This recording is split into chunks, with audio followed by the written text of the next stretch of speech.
Hola, ¿qué tal? ¿Cómo están? Bienvenidos. El día de hoy vamos a hablar sobre pie diabético.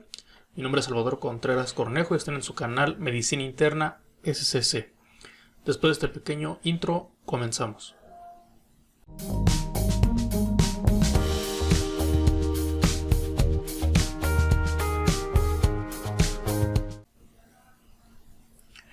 Primero, como definición, pie diabético según la OMS es la ulceración del pie que se asocia a neuropatía y diferentes grados de infección e isquemia. ¿Sale? Todo lo que tenga eso es pie diabético. En cuanto a epidemiología, pues bueno, afecta del 6 al 15% de los pacientes con diabetes. Entre el 0.03 y 8% de los pacientes con pie diabético van a requerir amputación. La prevalencia del pie de Charcot es del 0.08 hasta el 13% y la mayor incidencia es en latinos y afroamericanos. Esto obviamente se ha dado porque tenemos estos pacientes tienen menor acceso a servicios de salud. También se dice que pues bueno, la frecuencia de amputación es 10 a 20 veces más alta en pacientes que tienen diabetes versus los que no tienen diabetes, y se asocia a una mortalidad de hasta el 50% 3 años después de que se ha diagnosticado el pie diabético, y una tasa de amputación de otro pie o una segunda amputación a los 5 años hasta el 40%, y lo más alarmante de todo es que todo esto es prevenible hasta en el 85% de los casos. En cuanto a etiología, pues bueno, para que se desarrolle el pie diabético se va a requerir que previamente el paciente tenga neuropatía diabética, que está presente en el 85 al 90% de todas las úlceras de pie diabético, y enfermedad arterial periférica, que lo vamos a ver ahorita con el índice tobillo-brazo. Los agentes etiológicos en cuanto a la infección son Staphylococcus aureus, Streptococcus, Pseudomonas, E. coli, entre otros que ahorita vamos a comentar. Aquí, por ejemplo, para diagnosticar la neuropatía diabética, pues tenemos que evaluar el pie completamente, tenemos que ver cómo se encuentra el trofismo muscular, cómo se encuentra la piel, tenemos que ver cómo están las sensaciones termoalgésicas, cómo está la propiocepción, cómo está la sensibilidad. Tenemos también que ver, como les decía, para enfermedad arterial periférica, el índice tobillo-brazo, que se usa con ultrasonido Doppler, midiendo la diferencia de presiones entre el tobillo y el brazo. Si es menor de 0.9, pues tiene enfermedad arterial periférica, y más adelante vamos a hablar de los grados. En cuanto a neuropatía diabética, así como lo más sencillito es hacer la prueba del monofilamento de nylon de 10 gramos, y cuando está alterada, pues esto nos habla de que el pie ha perdido su sensibilidad protectora. Debemos de usar diapasones para ver la sensación de la vibración, ver también por ahí si percibe calor o frío, entre otras exámenes que se deben hacer al paciente. El pie de Charcot pues es una destrucción progresiva de los huesos, articulaciones y de los tejidos blandos del pie y del tobillo. Aquí les pongo una imagen de pie de Charcot, y pues bueno, aquí vemos un pie normal en radiografía y un pie de Charcot, y aquí es como se ve ya clínicamente un pie de Charcot. Esto va a ocurrir porque la neuropatía va a condicionar una normalidad en la propiocepción, por lo tanto las cargas sobre el pie van a ser anormales, o sea, el paciente va a tener una pisada mal. Estas pisadas mal, aunado a que el paciente no siente, va a tener microtraumatismos repetidos que van a causar inflamación local, y esto, aunado también a las alteraciones metabólicas, van a dañar los tejidos y sobre todo al hueso, lo cual va a llevarnos a una osteólisis, fracturas, dislocaciones y deformidades. Aquí pues lo que se ve es una subluxación del calcáneo. Importante del pie de Charcot es que esto es un pie de Charcot crónico, y un pie de Charcot agudo es una imagen parecida, pero que aparte da mucho dolor y da la sensación de que puede estar infectado este pie. ¿Cuándo vamos a sospechar de infección en un paciente diabético? Pues cuando tengo una prueba de bone to prove de positiva, o sea que tiene una úlcera. Nosotros tocamos el fondo de la úlcera con un hisopo y se encuentra pues duro, ¿no? Esto tiene unos radios de 6.7 para osteomielitis. O sea, si lo encontramos hay que sospechar en que incluso esa úlcera tiene osteomielitis. También que la ulceración pues tenga más de 30 días, y también nos predice que puede estar aquí ya jugando un papel importante en la enfermedad arterial periférica o también la osteomielitis, y tiene un osteroide de 4.7. Antecedentes de úlceras recurrentes en el pie, igual con un osteroide de 2.4. Una herida traumática del pie con un osteroide de 2.4. Que tenga enfermedad vascular periférica en la extremidad afectada con un osteroide de 5.5. que haya tenido una amputación previa con un radio de 19.9, de ahí que la mortalidad que les comentaba y la tasa de reamputación era muy alta. Que tenga pérdida de la sensación protectora, que se había evaluado con una prueba del monofilamento de 10 gramos alterada y eso nos da un osteroide de 3.4, que tenga insuficiencia renal crónica o antecedentes de caminar descalzo. Todas estas cosas tenemos que preguntarlas o buscarlas intencionadamente en nuestros pacientes. Ahora, ¿cómo vamos a clasificar y tratar a nuestros pacientes? La clasificación pues más conocida y que más se usó en tiempos pasados, desde el 85, si no mal recuerdo, fue la de Wagner, en la cual se clasifica desde el grado 0 hasta el grado 5. En el grado 0 es un pie de riesgo, no hay lesión alguna en el pie evidente, pero sí va a haber alteraciones en el pie, como cuáles. Puede haber callos, como vemos acá en esta imagen, puede haber dedos en martillo, que son las cabezas metatarsianas prominentes, como lo vemos aquí en esta parte de la imagen. Puede haber también dedos en garra, los de atrás eran dedos en garra, son los dedos de martillo, que son las prominencias estas que vemos acá. Puede también haber otro tipo de deformidades óseas. En el grado 1 es una úlcera superficial que va a destruir toda la totalidad de la capa externa de la piel, pero no va a afectar a tejidos más profundos. Las úlceras profundas van también a penetrar en la grasa y en los ligamentos, pero no van a afectar el hueso, como lo vemos aquí en esta imagen, y de hecho esta no está infectada, no tiene signos de inflamación. Las úlceras profundas o que tienen abscesos o sospecha de osteomielitis, pues son en las que ya se alcanza a ver el hueso, tienen una prueba de bone to probe positiva, como la que vemos acá en este lado. La del grado 4 es una gangrena ya localizada, por ejemplo aquí vemos esta gangrena en el antepié, y el grado 5 es una gangrena ya completa del pie. Pues obviamente aquí tiene sus asegúnes esta clasificación de Wagner, porque pues no toma en cuenta, como ustedes ven en las de acá, si está o no afectada o está infectada la úlcera, y tampoco va a tomar en cuenta pues la parte de ¿cómo se llama? De cómo se encuentra la arteriopatía, la enfermedad vascular periférica. La de Texas, en esta sí toman en cuenta ya si la úlcera está infectada o isquémica. Le va a dar grados desde 0 hasta 3, donde el grado 0 es una lesión pre o periulcerosa y que está completamente epitelizada, o sea que ya tuvo una úlcera el paciente, o que está por tener una, o sea como un pie en riesgo, por así decirlo. Este sería el grado 0. Y le va a dar estadios. Estadio A para una úlcera que no está infectada, estadio B si está infectada, C si está isquémica y D si está infectada e isquémica. Y estos estadios van a ser igual para todas las clasificaciones.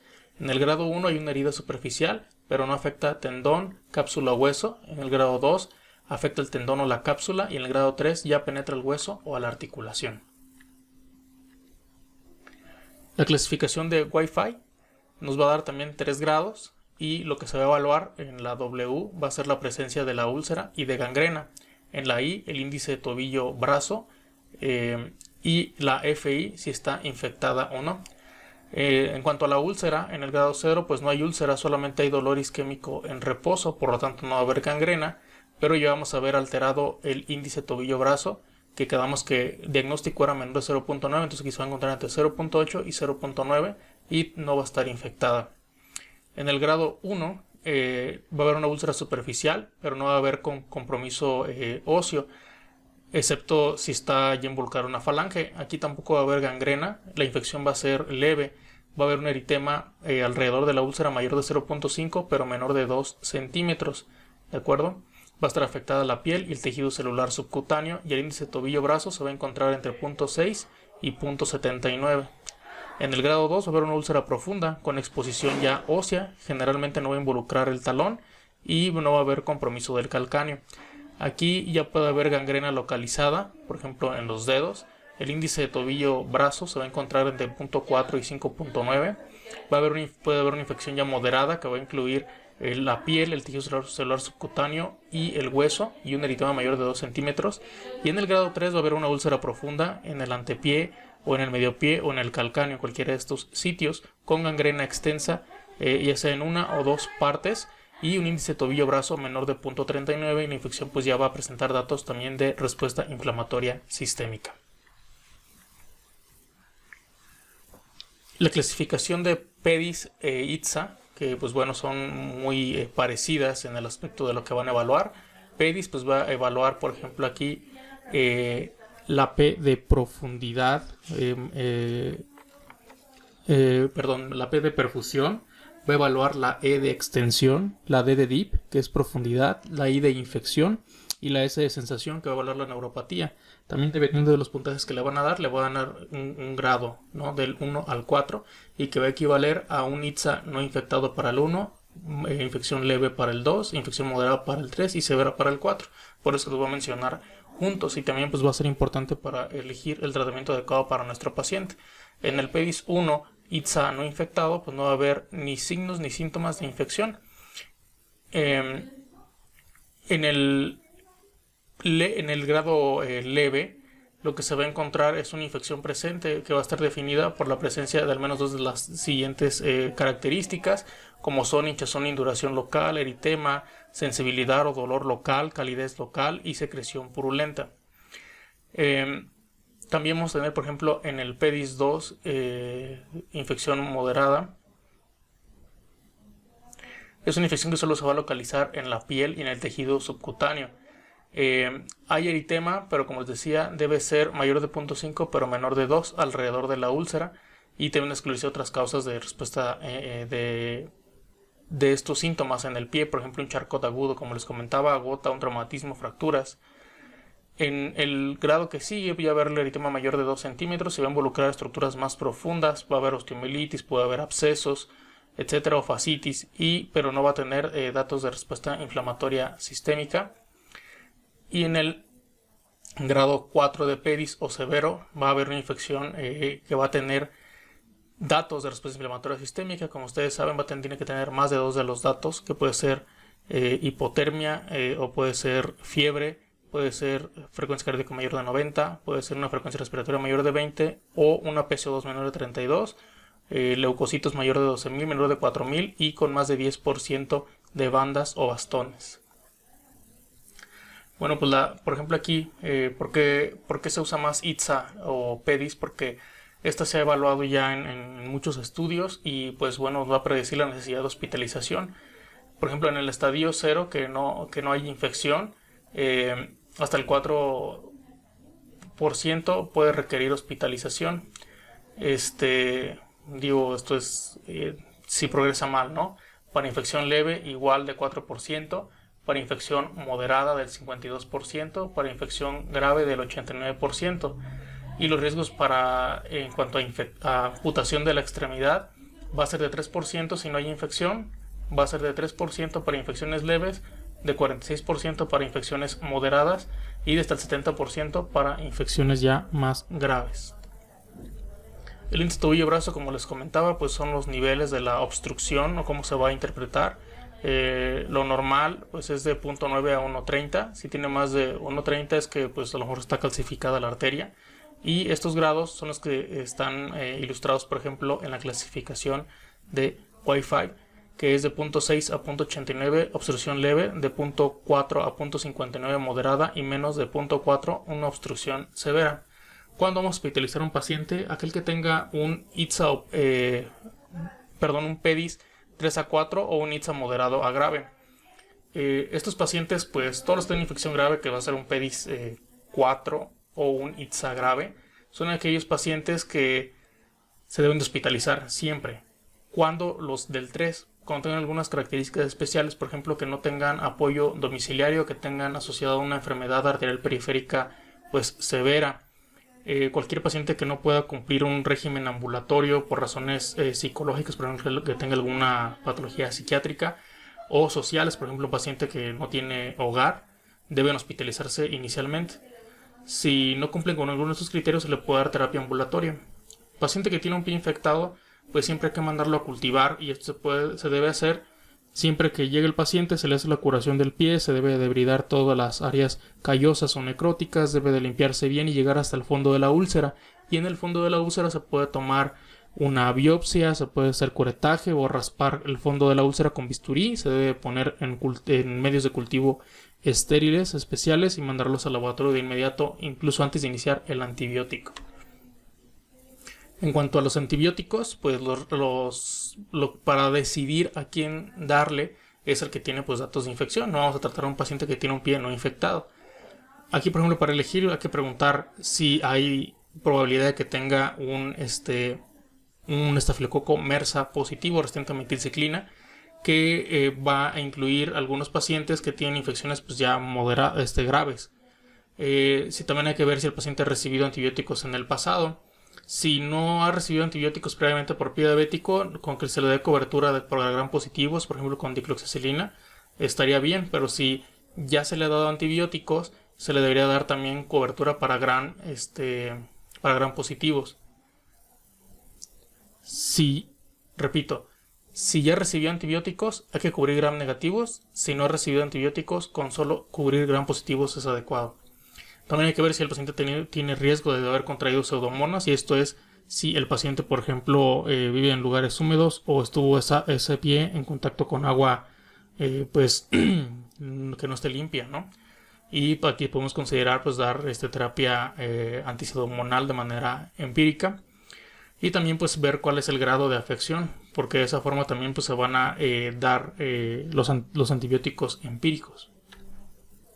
Por ejemplo, para las infecciones leves, si pensamos que es estafilococo o estreptococos, pero que son metilcilino no resistentes, se les puede dar, como les decía, dicloxacilina o clindamicina.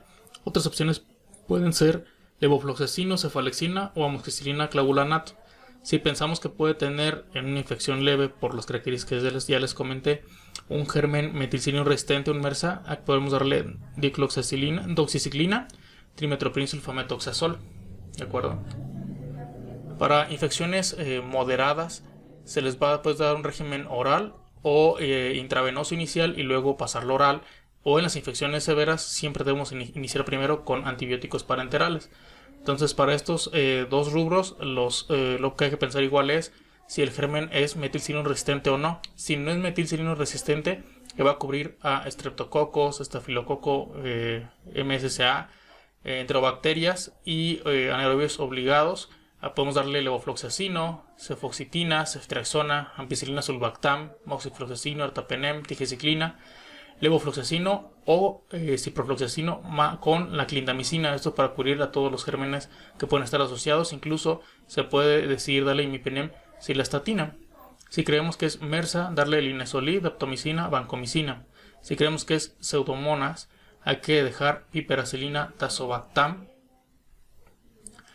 En cuanto a imagenología, bueno, me faltó. Y el tiempo de duración, pues habitualmente se les da 1 a 2 semanas. Va a depender del grado de severidad, del grado de extensión y de respuesta del paciente. Y si está o no tomado el hueso, porque si está tomado el hueso, pues ya el antibiótico tiene que... Dos cosas, tiene que valorarse si es candidato a cirugía. Y dos, el tratamiento pues ya con antibióticos es hasta de 4 semanas. ¿A quién hacerles imágenes? De entrada a todos, radiografía del pie, hay que buscar que no tenga cuerpos extraños, que no tenga gas, y ver la anatomía de esos huesos y articulaciones. Entonces a todo el paciente se le debe de hacer, ¿no? La resonancia magnética pues va a ser aquel estudio para pacientes que tengan algunas otras alteraciones, sobre todo cuando se sospechen de abscesos profundos o de osteomielitis, pues es cuando se le puede pedir una resonancia magnética. En cuanto al calzado, ¿por qué es importante? Porque dentro del tratamiento, como hemos estado comentando, la piedra angular para ya el infectado es el antibiótico. Hay que hacerle su curación, que tiene que incluir debridación en un cuarto de curaciones o incluso en quirófano. Va a depender de la profundidad y extensión de la herida. Hay que mejorar el estado nutricional y darle un buen control glucémico, ¿de acuerdo? Pero otras partes importantes son, por ejemplo, que tenemos que hablar, son por ejemplo el calzado. Siempre se le debe dar reposo a esa extremidad, debe quitarse de la presión sobre la úlcera, si no, nunca va a cicatrizar, ¿de acuerdo? Entonces, por ejemplo, aquí tenemos algunos calzados especiales. Por ejemplo, vemos cómo descansa la región del talón cuando pisa el paciente, y por lo tanto es el indicador del paciente que tenga úlceras en el talón. Esta otra de acá son por si tienen úlceras en el antepié o en los dedos, en los cuales se le pueden ir quitando los cuadritos, que como vemos aquí, para dar la forma de la úlcera, y así la úlcera pues descansa, queda volando. El zapato para alguien que no tiene, por ejemplo, una úlcera en el antepié, en los dedos, también puede ser un zapato como este. Si nosotros no estamos capacitados para dar este tipo de calzado, pues tendremos que avisarle a algún médico rehabilitador o algún ortopedista. Y pues bueno, este zapato como tal que vemos acá sería para todo paciente con diabetes, ¿no? Un zapato que sea cómodo, que se despegue de aquí, que tenga ergonómico en esta parte de acá, que sea muy suave esta parte, ¿no? Siempre hay que recomendarle al paciente que debe de lavarse sus pies diariamente, debe de secárselos, especialmente entre los dedos. Si el pie es muy seco, pues hay que ponerle cremita, pero nunca entre los dedos para no propiciar humedad y que esto pueda generar más infecciones. Que siempre revise su calzado antes de ponérselo. Si la enfermedad arterial periférica está muy avanzada o vemos que el paciente no mejora, pues hay que hablarle también a un angiólogo para que nos ayude ahí en el tratamiento, si es candidato a revascularización o algo por el estilo. Igual cirujano, si la curación es muy extensa, que se va a hacer o requiere amputación. ¿Cuándo hacer esto? Pues cuando ya se le está dando el tratamiento al paciente y no responde en 2 a 3 días con los antibióticos, no hay retroceso de los datos de respuesta inflamatoria sistémica, o bien datos de mayor deterioro, será cuando lo elegiríamos. Hay otras terapias, por ejemplo, como les comentaba, complementarias, el uso de FOAMs, de hidrocoloides. Estos pueden estar indicados en situaciones especiales. Me refiero a que tenemos que decidirlo siempre los médicos cuándo indicar uno u otro. La ventaja de estos es que van a disminuir la humedad del pie, van a absorber el exudado, van a mantener condiciones óptimas para la cicatrización de las heridas. Por eso es que se indican estas otras terapias. También puede haber terapia VAC para algunos pacientes, podrían ser candidatos. Y por ejemplo el oxígeno hiperbárico, sobre todo cuando hay afección arterial periférica, podrán decidir dejarle oxígeno hiperbárico. Pues bueno, espero que les haya gustado el tema. Fue básicamente basado de UpToDate y de las guías de la ITSA para el pie diabético. Si fue así, suscríbete, dale me gusta, déjame un comentario si tienes alguna pregunta y con gusto la resolvemos. Cuídense mucho y hasta pronto.